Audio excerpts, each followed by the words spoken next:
চলে এসেছি আমার প্রবন্ধ বিষয়ের আদুরে ছাত্রছাত্রীদের কাছে। এই কটা কোশ্চেন যদি তোমাদের করা হয়ে থাকে তাহলে জানবে যে তোমরা প্রবন্ধের দিক থেকে 100% রেডি। ওকে, তো চলো আজকে আমার প্রবন্ধের আদরের ছাত্রছাত্রীদেরকে একটা কথা বলে এটা শুরু করব যে তোমরা কমেন্টে লিখবে যে স্যার আপনি আজকে যে টাস্ক দিয়েছেন সেই টাস্ক আমরা কমপ্লিট করবই, এটা আগে কমেন্টে লিখবে।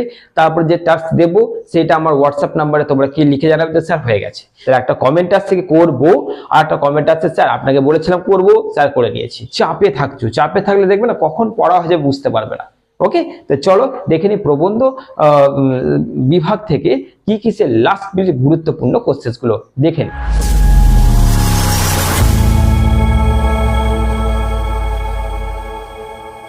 এসেছি প্রবন্ধ সাহিত্যে যে আমার স্নেহের আদরের ছাত্রছাত্রী আছো তাদের মাত্র আর মাত্র যে কোশ্চেন সেগুলো হচ্ছে কটা, 8টা প্রশ্ন।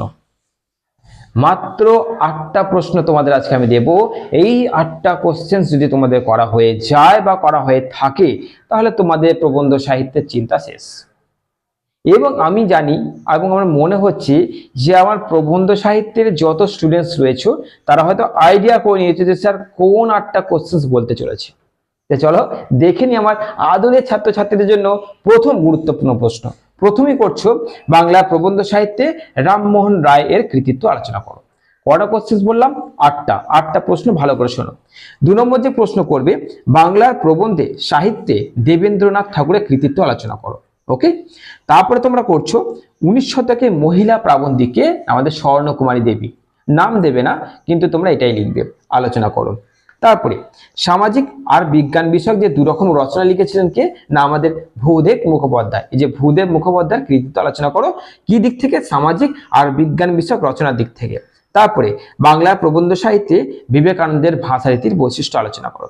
তাহলে তোমাদের কটা বললাম, 5টা কোশ্চেন বললাম, এখনো 3টে বাকি আছে। সেই 3টে কোশ্চেন কি কি করছো না 19 শতকের প্রথমার্ধে প্রবন্ধ সাহিত্যের উদ্ভব ও ক্রমবিকাশ আলোচনা করো।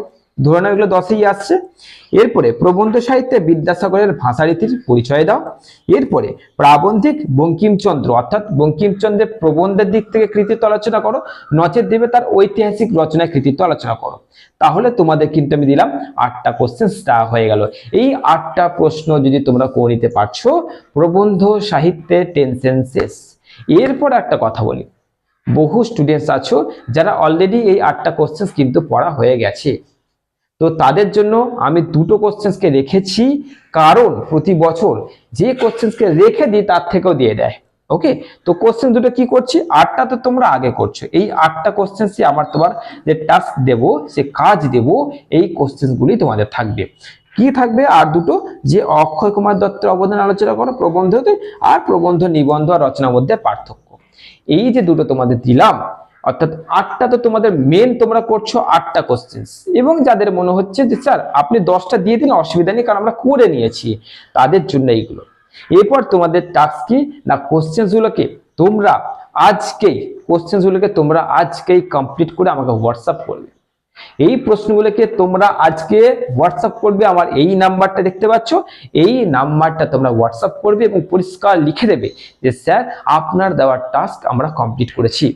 এবার তোমরা চেষ্টা করো আজ কাল এই 2টো দিন, আমি প্রত্যেক বিভাগের ছাত্রছাত্রীদের 2 দিন সময় দিচ্ছি। 2 দিন মানে এনাফ, 2 দিন মানে যেহেতু তোমাদের পড়া আছে তাই 2 দিন এনাফ। এই 2 দিনের মধ্যে তোমরা কনফার্ম করবে, এই হোয়াটসঅ্যাপ নাম্বারে জানাবে যে স্যার আপনার দেওয়া কাজ কমপ্লিট, আমি খুশি হব।